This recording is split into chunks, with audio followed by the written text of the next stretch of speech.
अच्छा, इससे पहले हमने चैप्टर 1 की डिस्कशन की थी। आज हम चैप्टर 4 की डिस्कशन करेंगे। चैप्टर 4 जो है वो फंक्शन से मुतालिक है।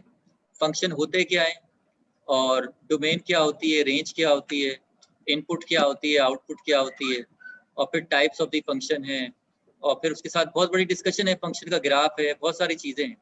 तो आज फंक्शन को स्टार्ट करते हैं। बड़ा इंपॉर्टेंट आर्टिकल है, आमतौर से डोमेन फाइंड करने के लिए क्वेश्चन पेपर में आया करता है। तो फंक्शन की डेफिनेशन पढ़ लेते हैं। कोई अगर आपसे पूछे कि व्हाट इज फंक्शन, तो आप कहेंगे a function is a mathematical rule. A function is a rule that assigns to each input value one and only one output value. A function is a mathematical rule that assigns to each input value one and only one output value. यानी कि ऐसा rule जो एक input पे एक output दे।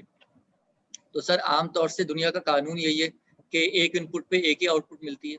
और ये function जो है ना, ये बड़ा मैथमेटिकल आर्टिकल तो है, लेकिन ये प्रैक्टिकल आर्टिकल भी है। मिसाल के तौर पे फंक्शन में क्या होता है, इनपुट और तीन चीजें होती हैं। एक इनपुट होती है, एक आउटपुट होती है, और एक वो रूल होता है जो इसको रिलेट कर रहा होता है इनपुट आउटपुट को। मिसाल के तौर पे जैसे बचपन में आप देखते थे कि पड़ोस में चले गए और उनसे स्त्री मांग ली, तो उन्हें बोली तुम्हारी स्त्री को क्या हुआ, कहा हमारी स्त्री फंक्शन नहीं कर रही।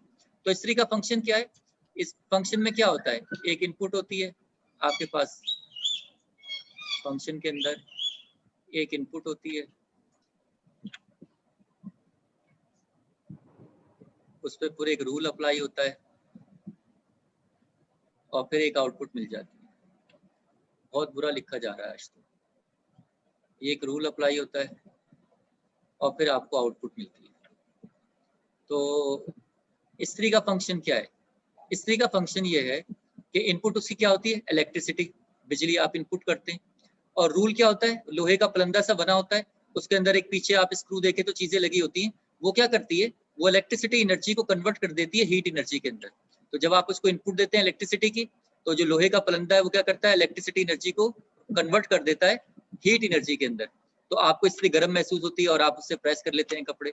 तो अगर ये काम नहीं करती तो आप कहते हैं कि फंक्शन नहीं कर रही स्त्री। तो एक रूल है, एक फंक्शन क्या है, एक रूल है कि जो इनपुट को आउटपुट में कन्वर्ट कर देता है। जैसे प्रिंटिंग की मशीन है, तो आप प्रिंटिंग के लिए जाते हैं, पेपर फोटोकॉपी करवाना है, प्रिंट करवाना है आपने, तो क्या करते हैं, वो एक सादा कागज रखता है और फिर जो है वो आपकी किताब लेता है, उसमें से जो है वो लाइट से जलती है और फिर प्रिंट होकर पेज वापस, इनपुट एक पेज इनपुट करता है और आउटपुट में आपको एक प्रिंटेड पेज आपको मिल जाता है। मिसाल के तौर पे जैसे कॉस्ट फंक्शन है, आप नंबर ऑफ यूनिट्स के जरिए से जो एक कॉस्ट फंक्शन प्रोड्यूस कर रहे होते हैं। या जैसे टैक्सी का किराया है, आप करीम करते हैं या उबर करते हैं, तो क्या है, वो भी एक फंक्शन है कि आपने कितने किलोमीटर का फासला तय किया और कॉस्ट कितनी आई। मिसाल के तौर पे एक कॉस्ट का फंक्शन आपने बना लिया कि भाई फी किलोमीटर जो है वो 10 रुपये फी किलोमीटर है, और जो उसका फिक्स रेंट है वो तकरीबन 35 रुपये है।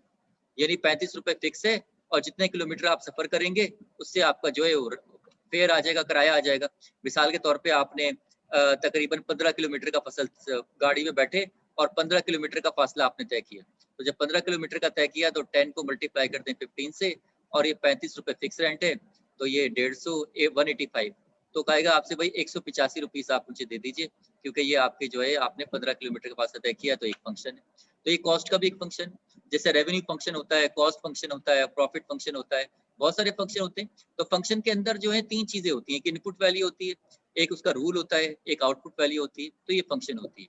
अच्छा, हर फंक्शन की अपनी इनपुट होती है और हर फंक्शन की अपनी आउटपुट होती है। अगर हम इसमें देखें तो इस फंक्शन की इनपुट क्या है, नंबर ऑफ किलोमीटर्स, जितना आप नंबर ऑफ किलोमीटर चलेंगे उसके हिसाब से आपका किराया आएगा। जितने किलोमीटर, 10 किलोमीटर चलेंगे, 15 किलोमीटर, 20 किलोमीटर। इसी तरह अगर मिसाल तौर पे, तो इसकी इनपुट क्या है, वो नंबर ऑफ किलोमीटर है। इसी तरह अगर आप मिसाल के तौर पे स्त्री के बारे में जैसे आप कह रहे थे, तो स्त्री की इनपुट क्या है, वो इलेक्ट्रिसिटी है। तो हर एक की फंक्शन की अपनी इनपुट होती है, अपनी आउटपुट होती है। हर फंक्शन की अपनी इनपुट होती है, अपनी आउटपुट होती है, अपना रूल होता है। तो अगर सारी इनपुट को जमा कर लिया जाए, अगर सारी की सारी इनपुट को जमा कर लिया जाए और एक सेट के अंदर लिख दिया जाए, तो उसको हम कहते हैं domain, domain of the function. The domain of the function is the set consisting of all possible input value. Domain is nothing but the set consisting of all the possible input value. तो domain क्या है, एक set है जिसमें सारी की सारी input value होती है, तो उसको हम डोमेन कहते हैं। और जो रूल अप्लाई करने के बाद जो आउटपुट मिलता है, अगर उसका सेट बना लिया जाए तो उसको हम रेंज कहते हैं। The range of the function is the set of all possible output value, जो उसकी पॉसिबल आउटपुट वैल्यूज होती हैं वो सारी की सारी, वो जो सेट होता है set of all possible output values, ये सारी की सारी क्या होती है, ये रेंज होती है। तो फंक्शन के अंदर क्या हो गया, एक डोमेन हो गई, एक रेंज हो गई। डोमेन क्या है, जो इनपुट वैल्यू है, और रेंज क्या है, जो आउटपुट वैल्यू है। अभी हम इसको मजीद भी देखेंगे। The assigning of the output value to the corresponding input value is often called as mapping। के मतलब हम ये कहते हैं कि x जो है वो मैप हो रहा है y के अंदर, यानी कि y is equal to function of x, हम इस तरह इसको लिखते हैं। बहरहाल अभी हम आगे मजीद देखेंगे। ये फंक्शन की मिसालें दी हुई हैं, इसको हम पढ़ते हैं y is equal to function of x। इसको fx नहीं पढ़ते, अगर इसको पढ़ना है तो f of x, इसको पढ़ा जाता है f of x, यानी कि function of x।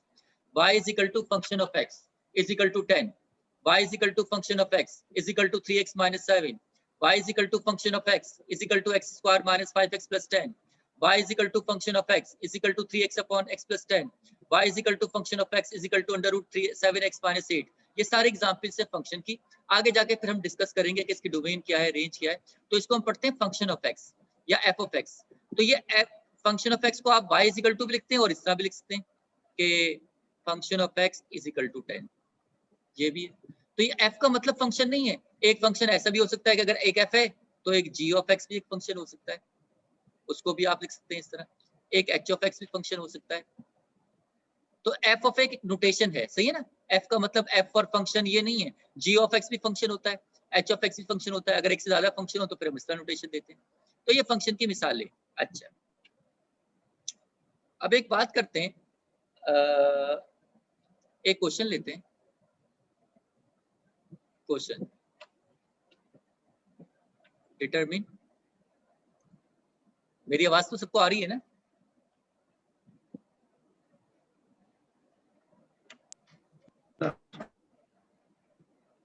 भाई कोई एक बंदा रिप्लाई तो किया करो, अल्लाह के बंदो।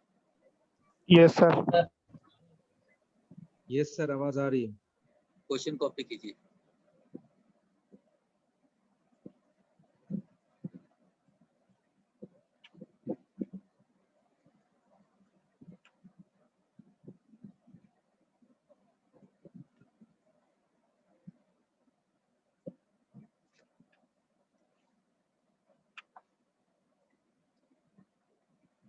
अब हम ये देखते हैं, कॉपी कर लिया सबने?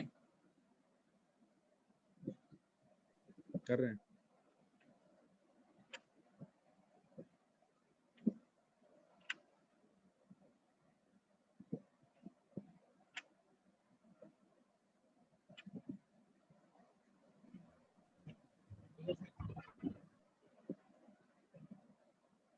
हाँ जी, कॉपी कर लिया। Yes sir. एक फंक्शन ऑफ एक्स आपको दिया हुआ है 3x + 2। अच्छा, आपसे कह रहा है डिटरमिन, मालूम कीजिए f of 0, f of -2, f of a + b। जरा गौर से देखिएगा, पहले मालूम कर रहे हैं f of 0। ये function of x equal to 3x + 2। अगर मैं x की जगह पे यहाँ 0 पुट करूंगा तो मुझे यहाँ 0 पुट करना पड़ेगा। अगर x की जगह पे 2 पुट करूंगा तो मुझे यहाँ पे 2 पुट करना पड़ेगा। x यहाँ पे 10 पुट करूंगा तो मुझे यहाँ पे 10 पुट करना पड़ेगा। f of 0, ये 0 इनपुट है। अगर मैं इस फंक्शन में 0 इनपुट करूंगा तो मुझे क्या आउटपुट मिलेगी? इनपुट क्या है? ये x जो है वो इनपुट है, और इससे मुझे मिलेगी क्या? आउटपुट मिलेगी आपको f of x, ये आउटपुट है। यानी अगर मैं 0 पुट करूंगा तो इस 0 के ऊपर मुझे क्या आउटपुट मिलेगी? मैं इसको इस तरह लिखता हूँ f of 0। ये आउटपुट को शो कर रहा है, ये आउटपुट को शो कर रहा है, ये आउटपुट होगी। और ये जो x की वैल्यू मैं पुट कर रहा हूँ ये इनपुट होगी, ये इनपुट है। तो फंक्शन में इनपुट होती है और आउटपुट होती है। तो अब ये कह रहा है कि अगर आप 0 इनपुट, मतलब आउटपुट पूछ रहा है कि फंक्शन की 0 पे क्या आउटपुट होगी। तो मैं अगर 0 इनपुट, जहाँ पे अगर मैं f of 0 निकाल रहा हूँ, ये तो f of x है, तो अगर मैं x की जगह पे 0 रखूंगा तो मुझे यहाँ पे भी x की जगह पे 0 रखना पड़ेगा। बाकी सब कुछ वैसी रहेगा, बाकी सारा वैसी रहेगा। तो अगर मैं इसको हल करूं तो 3 × 0 is 0 और 0 + 2 that is equal to 2। तो f of 0 is equal to 2। इसका मतलब क्या हुआ? इसका मतलब ये हुआ कि 0 के ऊपर आउटपुट 2 आ रही है। अगर मैं 0 इनपुट करूंगा तो मुझे आउटपुट 2 मिलेगी। फंक्शन में अगर मैं इनपुट 0 करूंगा तो मुझे 2 आउटपुट मिलेगी। तो आपसे कह रहा था कि फंक्शन की आउटपुट बताएं 0 इनपुट के ऊपर। f of 0 क्या है? आउटपुट है। When we put x equal to 0, जब हम 0 इनपुट करें। अब कह रहा है f ऑफ -2 बताएं। भाई f ऑफ 0 को जैसे देखा था वैसे ही करते हैं, फंक्शन को देखते रहिए। अगर आप यहाँ पे x की जगह पर -2 पुट करेंगे तो आपको क्या करना पड़ेगा बताइए? या x की जगह -2 लिखेंगे। -2 लिखेंगे और हल कर लेंगे इसको। तो हमें -2 क्या है? इनपुट है। -2 क्या है? इनपुट। अभी अब जब से क्वेश्चन में प्रैक्टिस करवा रहा है ना, इनपुट आउटपुट की प्रैक्टिस करवा रहा है कि ताकि हमें अंदाजा हो जाए कि फंक्शन में इनपुट क्या होती है और आउटपुट क्या होती है और कैसे फाइंड करते हैं। तो हमारे पास इनपुट -2 है तो मैंने पुट कर दी। अब जरा इसको सॉल्व कर लेते हैं।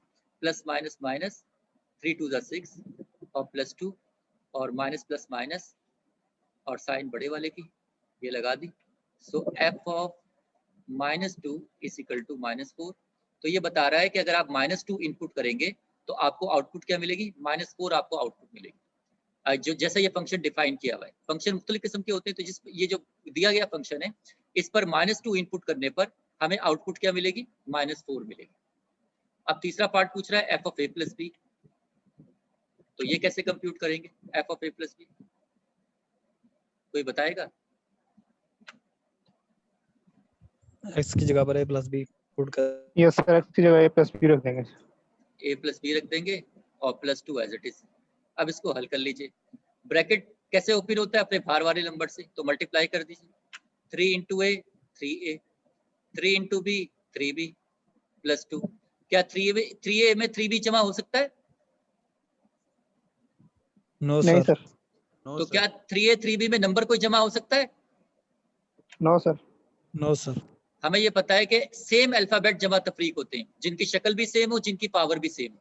सेम अल्फाबेट जमा तफरीक होते हैं जिनकी शक्ल भी सेम हो, जिनकी पावर भी सेम हो। तो लिहाजा ये दोनों तो जमा तफरीक नहीं हो सकते क्योंकि ए और बी अलग अलग है, शक्लें सेम नहीं है, शक्लें मुख्तलिफ है। ए में तो ए जमा होगा, बी में तो बी जमा होगा, सी में तो सी जमा होगा, एक्स में तो एक्स जमा होगा, वाई में तो वाई जमा होगा। एक बात तो ये है कि ए और बी जमा नहीं हो सकते।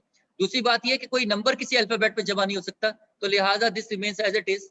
तो इसका मतलब क्या हुआ कि अगर मैं a प्लस बी इनपुट करूंगा तो मुझे ये आउटपुट मिलेगी 3a प्लस 3b प्लस 2। तो मुझे ये आउटपुट मिलेगी अगर मैं ये इनपुट करूंगा। Have you got it? Yes sir. बात समझ में आ गई? तो सर ये तो बहुत आसान सी बात है कि फंक्शन हमें दिया जाएगा। जी हाँ, फंक्शन आपको दिया जाएगा। सर फंक्शन तो मुख्तलिफ भी हो सकता है। हाँ, फंक्शन तो मुख्तलिफ भी हो सकता है। फंक्शन आपको दिया जाएगा और आपसे ये वैल्यू पूछी जाएंगी। सर ये तो आसान सी बात है। हाँ, ये आसान सी बात है।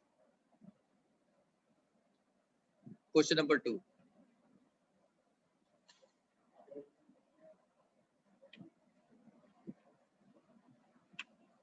ये फंक्शन दिया हुआ है f of x equal to 10 और सवाल बदस्तूर वही है। 3 बातें मालूम करनी है, f of 0, f of -2, f of a plus b। तो पहली चीज मालूम करनी है f of 0। जरा जल्दी से बताएं f of 0 क्या होगा? f of 0 10 होगा सर, ऐसे रहेगा। अब सही सही बताओ भाई, 0 होगा 10 होगा क्या होगा? 10 होगा सर, इस तरह रहेगा बिल्कुल। जीरो। क्यों क्यों चेंज क्यों नहीं क्योंकि होगा? x नहीं है, अगर x 10 होता मल्टीप्लाई तो 0 0 सर। उसकी जगह 0 रखते। अच्छा जी, बाकी अब आप क्या कह रहे हैं?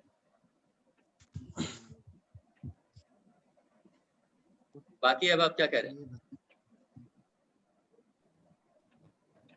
जल्दी जल्दी बोलो भाई। यही कह रहे हैं सर सब। देखो भाई, इस फंक्शन में x नहीं है, ये फंक्शन x से इंडिपेंडेंट है, x से आजाद है। जब ये फंक्शन x से आजाद है तो x की वैल्यू का तब्दील करना इस पे कोई फर्क नहीं पड़ेगा क्योंकि ये इंडिपेंडेंट ऑफ x है। ये फंक्शन ऑफ x तो है लेकिन ये x से आजाद है। जब ये x से आजाद है तो x की वैल्यू तब्दील करने से तो कोई फर्क नहीं पड़ेगा क्योंकि ये तो x से आजाद है। x आप तब्दील करते रहेंगे तो कोई फर्क ही नहीं पड़ेगा। तो इसको हम कहते हैं कांस्टेंट फंक्शन। आगे जाके आप पढ़ेंगे इस फंक्शन के टाइप का नाम है कांस्टेंट फंक्शन। आगे जाके हम टाइप्स ऑफ द फंक्शन में देखेंगे। ये कांस्टेंट फंक्शन है, ये इंडिपेंडेंट ऑफ एक्स है, ये कांस्टेंट है। आप एक्स की कोई भी वैल्यू पुट करें, एक्स की वैल्यू डिफरेंट कर दें तो इस पे कोई फर्क नहीं पड़ेगा। This remains as it is because it is independent of x. So when you change the value of x, so it doesn't affect the value of the function, so it remains as it is. So this is a constant function, this remains as it is. Now what about the b part? What about f minus 2? equal to 10. What about C part? अब तो number नहीं आ रहा भाई. F into A plus B. So this came out to be what? Equal to 10. ये भी 10 रहेगा. Yes sir. भाई आप x की जगह पे कुछ भी पुट कर दें, 1,00,000 पुट कर दें, 1,000 पुट कर दें, माइनस से पुट कर दें, प्लस से पुट कर दें, कोई भी अल्फाबेट पुट कर दें, this remains as it is. तो constant function remains as it is. Constant function remains as it is because it is independent of x. So when this is independent of x, if you change the value of x, it doesn't affect the value of the function. So remains as it is. Have you got it? Yes sir. क्या आपके पास books मौजूद हैं?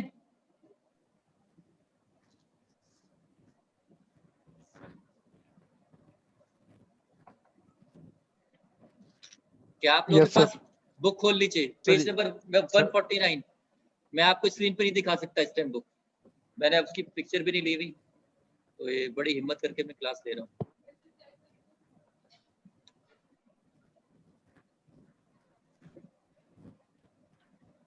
Page 149 खोल लीजिए जल्दी से.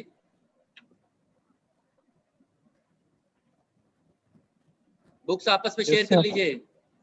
Book मिल गई भाई? Yes, sir. भाई बुक रजिस्टर साथ लेके बैठते हैं, अपना कैलकुलेटर, अपनी बुक, अपना रजिस्टर, अपना बॉल पेन, ये सब चीजें अपने साथ लेके बैठते हैं जब क्लास लेने के लिए बैठते हैं. तो Yes, sir. पेज 149 खोल लीजिए. क्या लिखा हुआ है क्वेश्चन बताइए. 4.1 follow up exercise. हाँ क्या लिखा हुआ है? F of x is equal to 5x minus 10.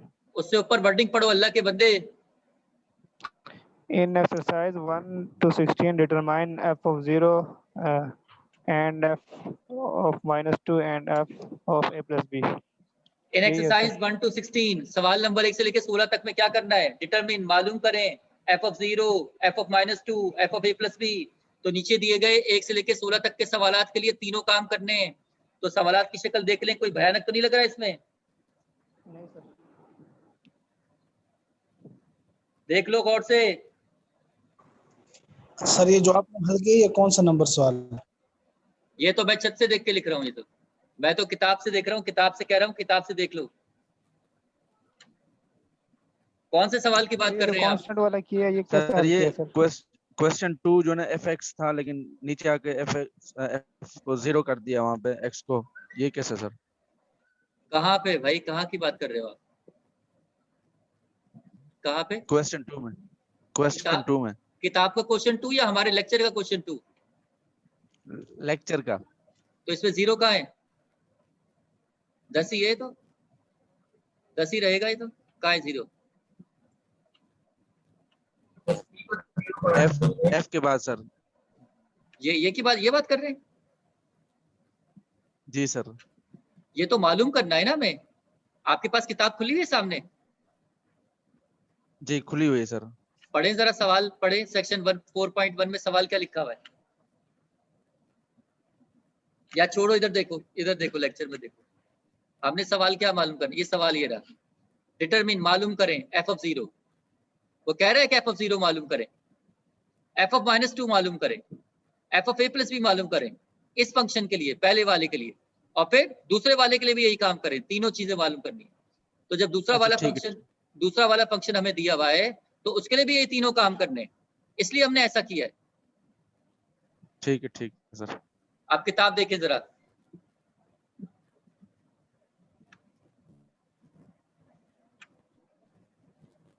सवाल नंबर 1 से लेकर 16 तक दिए, कर लोगे भाई?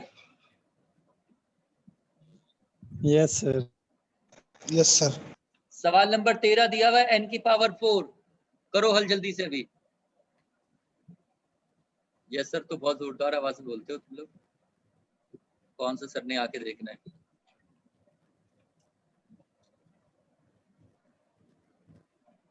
जी जरा हल कीजिए इसको, तीनों काम कीजिए जल्दी से. हरी, अब 2 मिनट का सवाल है.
सर कर ए तो लिया आ गया सर 0, बी आ गया 16, सी को फार्मूला लगाएंगे सर।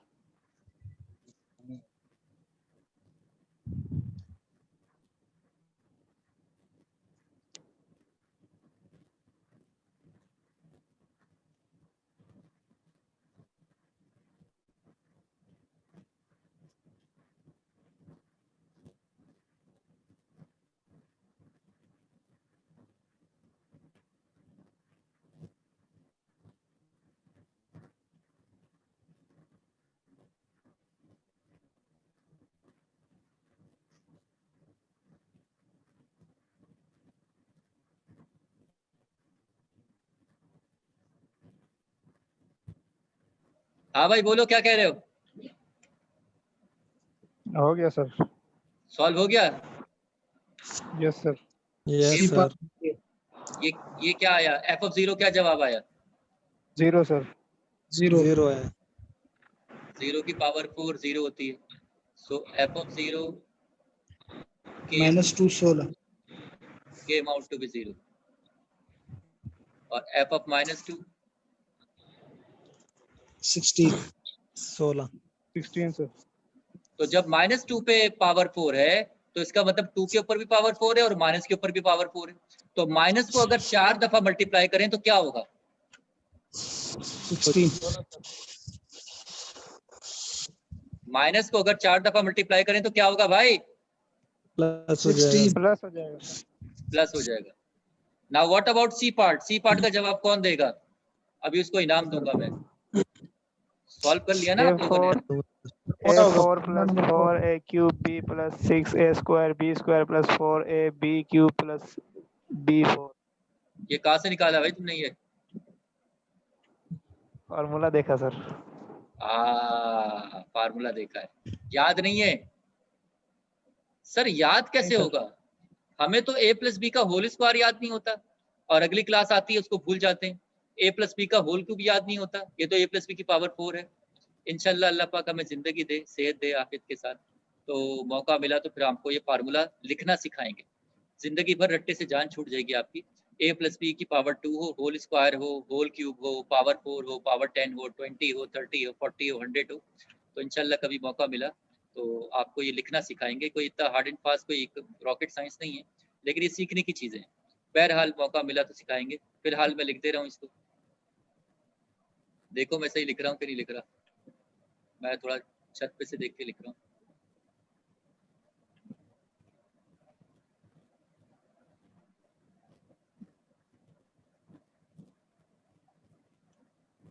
देखो भाई यही है, रट्टा मेरा सही है कि नहीं है? Yes sir. मजबूत है अभी तक रट्टा, चलो माशाल्लाह मजबूत रट्टा है माशाल्लाह। टीचर रट्टे मारो तो स्टूडेंट भी रट्टे मार ही बनते हैं।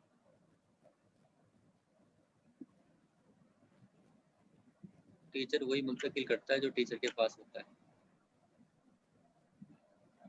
हाँ, सही है जी, क्लियर है ये बात? यस सर तो इन फंक्शन के अंदर हमने सिर्फ ये देखा कि भाई इनपुट ये कर रहे हैं, आउटपुट मिल रहा है। हमने -2 इनपुट की, 16 आउटपुट मिल गया। a प्लस बी इनपुट किया तो ये आउटपुट मिल गया। 0 इनपुट किया तो 0 आउटपुट मिल गया। तो इन फंक्शन से थोड़ा यूज टू होना सीख लिया कि भाई कैसे इनपुट पुट करते हैं और कैसे आउटपुट मिलती है, ये हमने देख लिया। ये तरह अच्छा इंपॉर्टेंट क्वेश्चन नहीं है। अच्छा इंपॉर्टेंट क्वेश्चन क्या हो सकता है? अच्छा इंपॉर्टेंट क्वेश्चन क्या हो सकता है, मैं लिखता हूँ उसको। ये बड़ा इंपॉर्टेंट क्वेश्चन है जो मैं लिखने जा रहा हूँ। तो 1 से लेकर 16 तक ट्राई करेंगे आप लोग? यस सर अच्छा जी,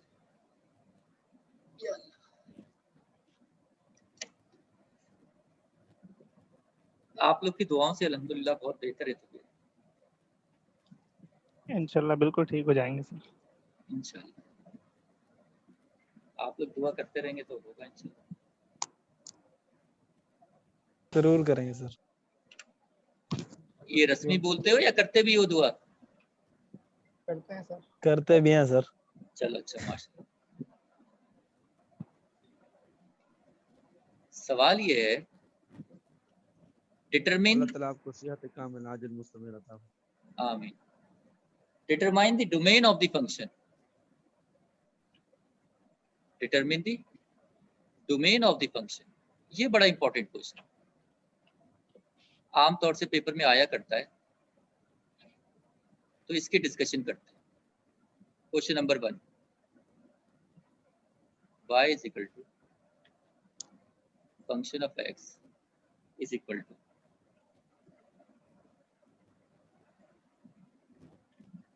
फोर एक्स प्लस। जी, क्वेश्चन कॉपी कीजिए।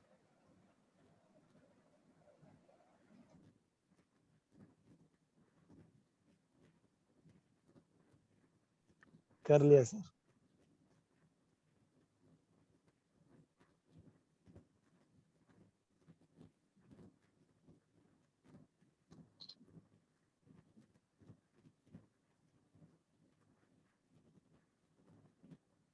हाँ जी, कॉपी कर लिया सबने?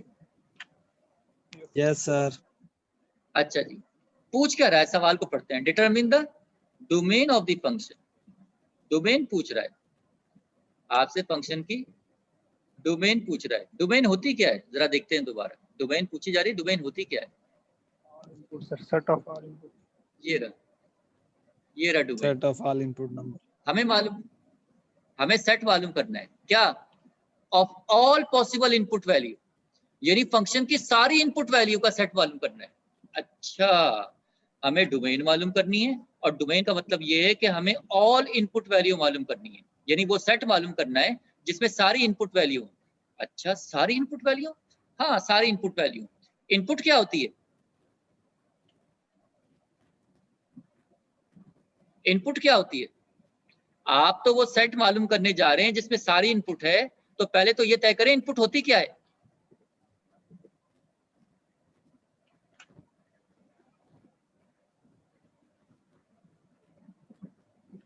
हाँ भाई, 0 1 Yes, sir. -1 2 -2 इस तरह। इनपुट दी होगी ना सर। इनपुट वैल्यू क्या होती है? कहाँ दी हुई है? वो तो कह रहा है आपसे डोमेन मालूम करें, इनपुट कहाँ दी उसने? पहले इनपुट दे रहा था आपको, पहले दे रहा था 0 दे रहा था, 2 दे रहा था, अब तो कह रहा है डोमेन मालूम करें, यानी set of all input value मालूम कीजिए। तो sir set of all input value मालूम कीजिए, क्या मतलब set of all input value मालूम कीजिए? इनपुट की क्या तारीफ है?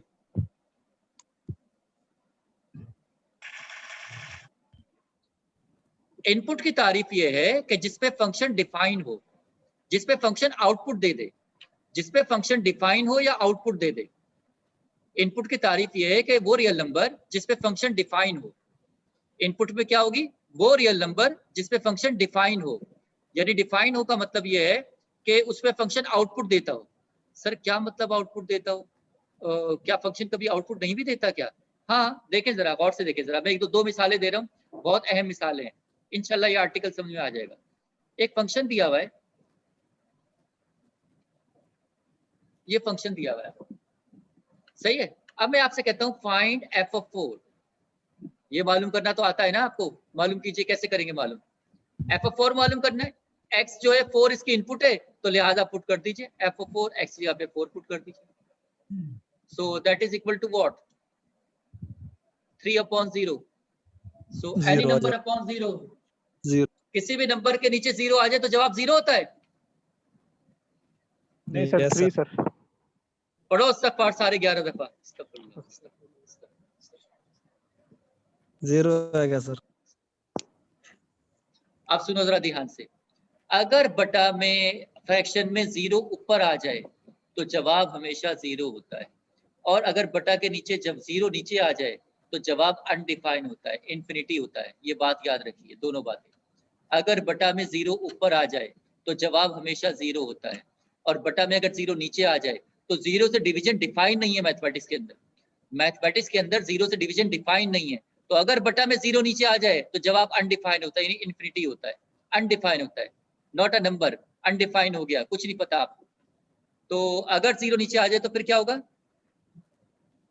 इन्फिनिटी हो जाएगा, या फंक्शन, इसको हम कहते हैं अनडिफाइन हो गया, फंक्शन अनडिफाइन हो गया। यानी कि 4 अगर इनपुट करेंगे तो फंक्शन हमें कोई आउटपुट नहीं दे रहा, तो क्या 4 इसकी इनपुट होगी? इनपुट की डेफिनेशन ये है कि वो रियल नंबर जिसपे फंक्शन डिफाइन हो। तो क्या 4 पे फंक्शन डिफाइन है? क्या आउटपुट दे रहा है फंक्शन? क्या 4 पे तो फंक्शन आउटपुट नहीं दे रहा। हाँ, अगर आप सर 10 रखते तो एफ ऑफ 10 क्या होता? 10 - 4 6, 3/6, 1/2। हाँ, 1/2 तो एक नंबर होता है, तो लिहाजा 10 जो था वो इसके इनपुट है। तो इनपुट की तारीफ ये है कि जिस पर फंक्शन डिफाइन हो, अनडिफाइंड ना हो जाए। यानी कि अगर मैं f of 10 रखूं, मिसाल के तौर पे मैं f of 10 रखूं, तो 10 - 4, तो 10 - 4 क्या होगा? 6, 3/6 दैट इज इक्वल टू 1/2। तो क्या 10 पे फंक्शन डिफाइन है? Yes sir. तो इसका मतलब ये हुआ कि 10 इनपुट है। इनपुट की तारीफ ये है जिस नंबर पे फंक्शन आपका डिफाइन हो, जिस पे फंक्शन आपका डिफाइन हो वो, इसका मतलब 10 इसकी इनपुट है, 10 इसकी इनपुट है। क्या यार ये क्या कर रहे हो भाई?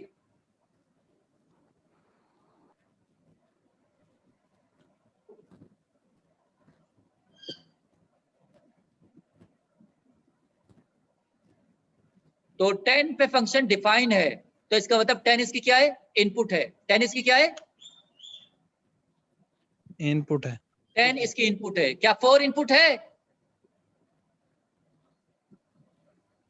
No sir, no sir. 4 input नहीं है, क्योंकि 4 के ऊपर फंक्शन डिफाइन नहीं है। तो जिस पे फंक्शन डिफाइन नहीं है वो इसकी इनपुट नहीं है, तो लिहाजा 4 इसकी इनपुट नहीं है। अच्छा, 4 इसकी इनपुट नहीं है। आगे चले, एक और एग्जांपल दिखाते हैं।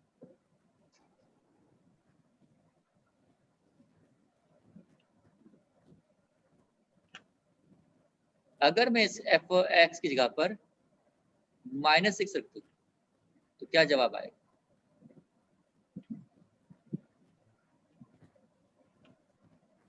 √-1। ये भी इनपुट नहीं है सर। अंडर रूट में तो -1 तो भाई डिफाइन ही नहीं होता ना यार। Yes sir. अंडर रूट में तो नो रियल नंबर ना, इसमें तो कोई रियल नंबर नहीं आ Yes, रहा। तो ये फंक्शन क्या हो गया? अनडिफाइंड। अनडिफाइंड। तो -6 इसकी इनपुट है क्या?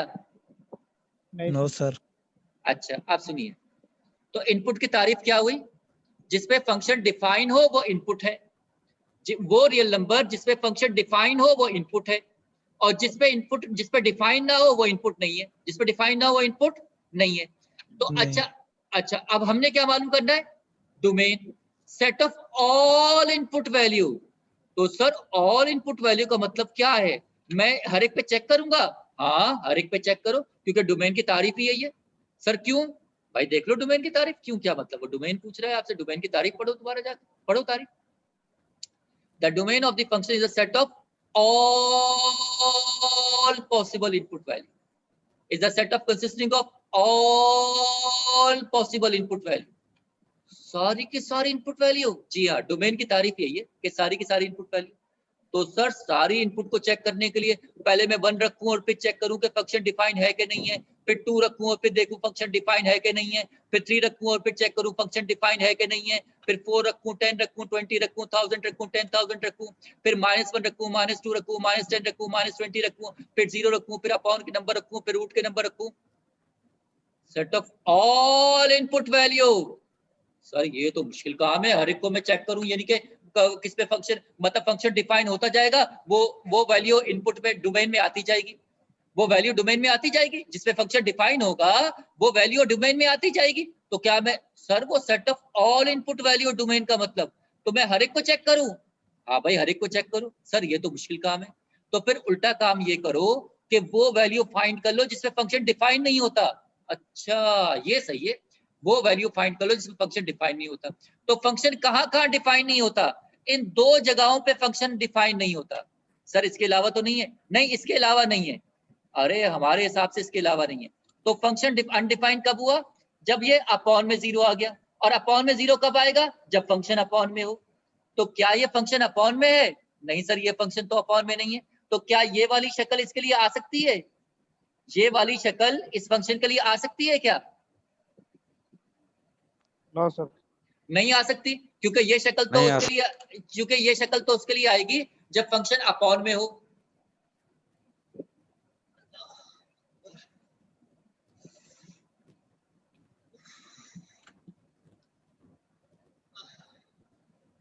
अगर ये वैल्यू तो आ ही नहीं सकती, क्योंकि ये फंक्शन अपॉन में है, तो फिर ये शक्ल आएगी। हाँ, अपॉन में होगा तो ये शक्ल आएगी। क्या ये वाली शक्ल आ सकती है इस फंक्शन के लिए, इस वाले फंक्शन के लिए ये दूसरी शक्ल आ सकती है? No sir. तो इसका मतलब ये हुआ कि फंक्शन अनडिफाइंड कब होता है? जब या तो फंक्शन अपॉन में हो। फंक्शन अनडिफाइंड कब हो सकता है? जब या तो अपॉन में हो या फिर रूट में हो। हाँ, तो सर इसका मतलब ये हुआ कि ये शक्ल जो अनडिफाइंड वाली शक्ल है, या तो ये अपॉन वाले फंक्शन में आ सकती है या रूट वाले फंक्शन में आ सकती है। तो इसका मतलब ये हुआ कि जब भी हमें फंक्शन दिया जाएगा तो हम गौर से देख लेंगे, क्या ये फंक्शन अपॉन में है? नहीं। क्या ये फंक्शन रूट में है? नहीं। तो ये दोनों शक्लें इसमें आ सकती हैं? नहीं। तो इसका मतलब है कि हर वैल्यू इसकी इनपुट है, हर वैल्यू इसकी डोमेन है, हर वैल्यू इसकी डोमेन है, क्योंकि इसमें तो ये शक्ल आ ही नहीं सकती अनडिफाइंड वाली। तो इसमें तो ये अनडिफाइंड वाली शक्ल, क्योंकि ये अपॉन में नहीं है। सर खुलासा बता दें, देखो जब भी पर्चे में सवाल आएगा और आपसे डोमेन मालूम करने के लिए कहा जाएगा, तो आप गौर कर लीजिए, क्या है वो फंक्शन अपॉन में है? नहीं सर ये तो अपॉन में नहीं है। क्या वो रूट में है? नहीं सर ये तो रूट में नहीं है। तो लिहाजा अपॉन की शक्ल भी नहीं है और रूट की शक्ल भी नहीं है, तो लिहाजा अनडिफाइंड होने का सवाल ही पैदा नहीं होता। तो लिहाजा इसकी हर वैल्यू इनपुट है, इसकी हर वैल्यू इनपुट है। सर अगर अपॉन में आ जाए तो हाँ, फिर उसके लिए हम काम सीखेंगे। सर अगर रूट में आ जाए तो हम उसके लिए काम सीखेंगे। अच्छा, अपॉन में फंक्शन आ जाए या रूट में आ जाए तो उसके लिए काम करना पड़ेगा डोमेन के लिए। जी हाँ, काम करना पड़ेगा। और जो फंक्शन अपॉन में ना हो, रूट में ना हो, तो हर वैल्यू उसकी डोमेन है। जी हाँ, हर वैल्यू उसकी डोमेन है। सर जवाब कैसे लिखेंगे? जवाब आप ऐसे लिखेंगे, जवाब आप ऐसे लिखेंगे, जवाब आप ऐसे लिखेंगे। Hold on.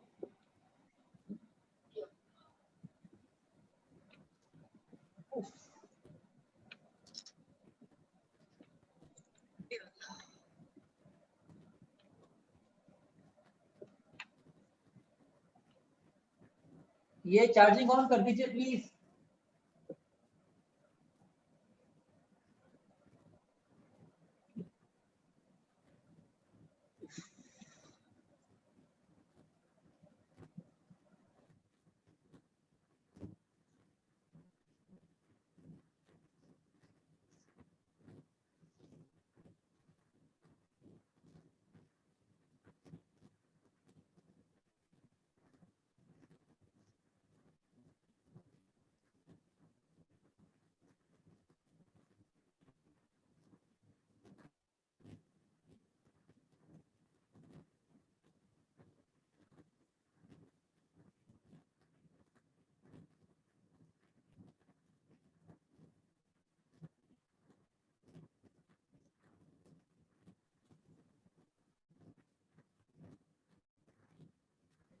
अच्छा जी, तो हमने ये अभी डिस्कशन की कि चूंकि ये फंक्शन अपॉन में भी नहीं है और ये फंक्शन रूट में भी नहीं है, तो लिहाजा हर वैल्यू इसकी डोमेन है।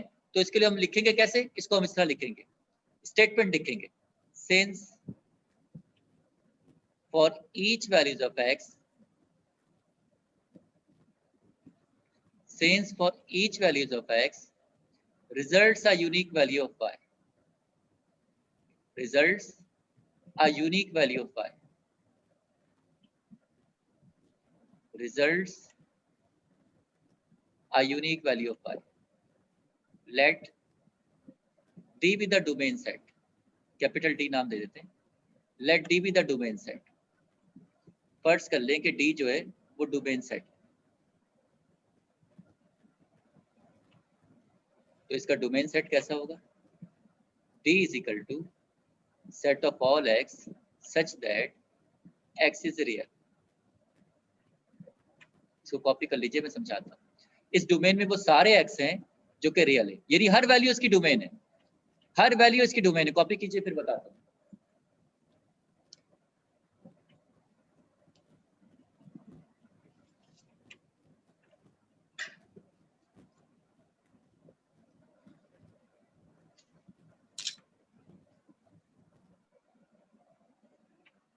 तो जब भी फंक्शन को देख लेंगे, डोमेन का सवाल आएगा, देख लेंगे क्या ये फंक्शन अपॉन में है? नहीं सर अपॉन में तो नहीं है। क्या ये रूट में है? नहीं सर रूट में भी नहीं है। तो इसका तो अनडिफाइन होने का सवाल ही पैदा नहीं होता, लिहाजा हर वैल्यू इसकी डोमेन है। तो उसको लिखेंगे कैसे? Since for each values of x, x की हर वैल्यू के लिए results a unique value of y, y की एक यूनिक वैल्यू मिलेगी। जब भी आप एक्स रखेंगे, मिसाल तौर पे आपने 1 रखा, 4 एकम 4 और 2 3 7 7 आ गया, 2 रखा, 4 दूनी 8 और 3 11 आ गया, यूनिक वैल्यू आ रही है। Let D be the domain set, D is equal to set of all x, इसके अंदर वो सारे x हैं, such that x is real।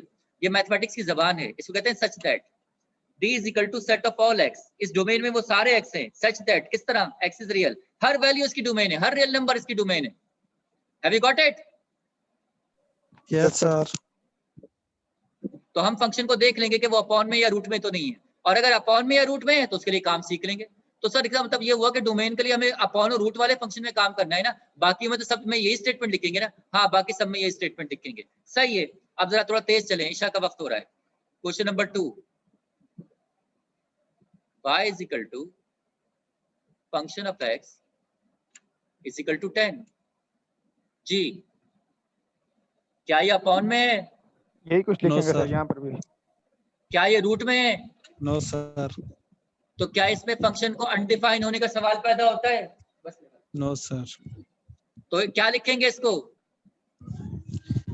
Since for each values of ये x, पूरा सब कुछ लिखेंगे। results are unique value of y. Let D be the domain of set. D is equal to set of all x such that x is real. हाँ, बाकी दूसरे बात क्या कह रहे हैं आप? क्या कह रहे हैं? क्या समझ में नहीं आ रहा? यही कह रहे हैं सर। क्या समझ में नहीं आ रहा? बोलो भाई, बोला करो, शर्माया नहीं करो। समझ में आ रहा है, यही इबारत लिखेंगे। हाँ, ये इबारत लिखेंगे, शाबाश, क्योंकि ये अपॉन में भी नहीं है, रूट में भी नहीं, इबारत ये लिखेंगे, लिख लीजिएगा। जगह मैंने छोड़ दी है, खुद लिख लीजिएगा।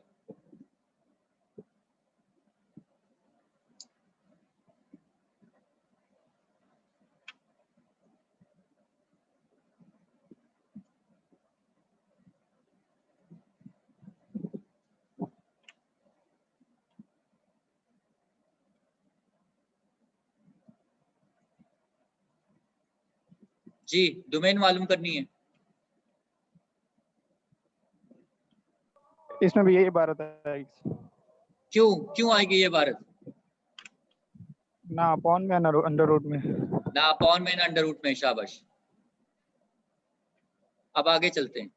अगर अपॉन में आ जाए तो क्या करेंगे?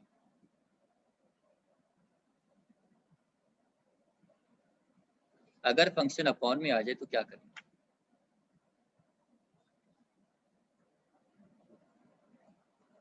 जी, तो क्या इसमें अनडिफाइन होने की शक्ल पैदा हो सकती है?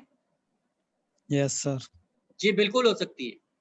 तो लिहाजा इसकी डोमेन फाइंड करने के लिए क्या प्रोसीजर है, जरा ध्यान से देख लीजिए। इसका प्रोसीजर ये है कि अपॉन के फंक्शन में ऊपर वाला जो न्यूमरेटर है उससे हमें कोई सरोकार नहीं, नीचे वाले हिस्से को इक्वल टू 0 ले लेंगे। डोमेन फाइंड करने के लिए जो डिनोमिनेटर है, नीचे वाला हिस्सा है, उसको इक्वल टू 0 ले लेंगे। ऊपर कुछ भी हो, x है नहीं है कुछ भी है, हमें इससे कोई सरोकार नहीं, नीचे वाले हिस्से को इक्वल टू 0 ले लेंगे डोमेन निकालने के लिए। अच्छा, तो सॉल्व करें इसको, +5 में जाके क्या होगा?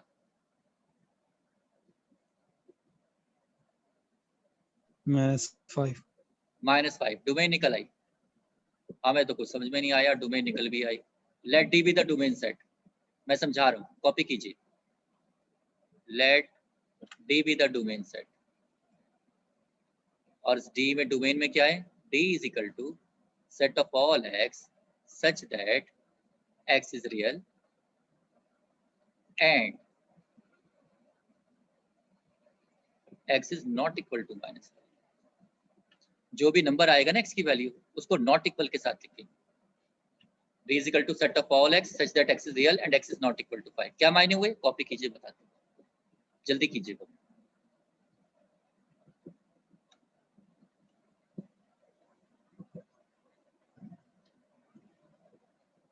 कर लिया सर। देखो भाई, अपॉन, देखो हमने कहा था कि अगर अपॉन में ना हो, रूट में ना हो तो स्टेटमेंट लिखते हैं, सही है। अगर अपॉन में है तो ऊपर वाले हिस्से से हमें कोई न्यूमरेटर से कोई सरोकार नहीं है। नीचे जो डिनोमिनेटर है, नीचे वाले हिस्से को इक्वल टू 0 ले लेंगे, उससे x की वैल्यू निकाल लेंगे। Let D be the domain set, जो x की वैल्यू निकलेगी उसको नॉट इक्वल के साथ लिखेंगे। क्या मतलब? मतलब ये कि इस फंक्शन की डोमेन में वो सारे x हैं जो कि रियल हैं, लेकिन -5 नहीं है। अरे -5 क्यों नहीं है? बस -5 नहीं है। सर अगर -5 हो जाए तो क्या होगा? देखो भाई, -5 हो जाए तो क्या होगा? ये -5 को निकाला क्यों है? ये जो अब रूल अप्लाई किया है, इसका फायदा क्या है? अगर मैं -5 रख के देखूं, पर्चे में नहीं करना लेकिन मैं करके दिखा रहा हूं। अगर -5 रखूं तो क्या बचा है? रख के देखो, -5, 3 × x की जगह पे -5 और x की जगह पे -5 + 5, ऊपर तो हो गया -15, नीचे क्या आ गया? 0 तो अगर बटा में 0 आ जाए तो क्या होता है फंक्शन? अनडिफाइंड हो जाता है, इन्फिनिटी। इन्फिनिटी यानी अनडिफाइंड हो, यानी जिस नंबर पे उसने अनडिफाइंड या जिस पे इनपुट नहीं थी उसी को अलग कर दिया। अच्छा, यानी सिर्फ जिस पे उसको बाहर कर दिया, बाकी सारे नंबर। सर और कोई ऐसा नंबर तो नहीं जिसपे अपॉन में 0 आ जाए? आप बता दीजिए, मेरे हिसाब से तो एक ही नंबर है कोई ऐसा नंबर दूसरा के जिसपे 0 नहीं आ जाए अपॉन में दोबारा? नो सर, तो मुश्किल है बहुत। इसका मतलब ये हुआ कि हमने अपॉन वाले फंक्शन को सॉल्व करना, उसकी डोमेन निकालना सीख लिया। सर ये तो बहुत आसान सी बात है, तो कोई मुश्किल आर्टिकल नहीं है। आप तो कहते मुश्किल है, नहीं मुश्किल तो नहीं कहा मैंने, कहा इंपॉर्टेंट कहा था मैंने। सर ये तो एक एक्स की वैल्यू आई है, क्या अपॉन में नीचे एक्स की 2 वैल्यू भी आ सकती हैं? हाँ 2 भी आ सकती हैं। अच्छा सर अपॉन का एक और क्वेश्चन दिखा दीजिए, नमाज का वक्त करीब है, या बाद में देखें? दिखा दें सर। दिखा दें यार, नमाज की तैयारी भी करनी है।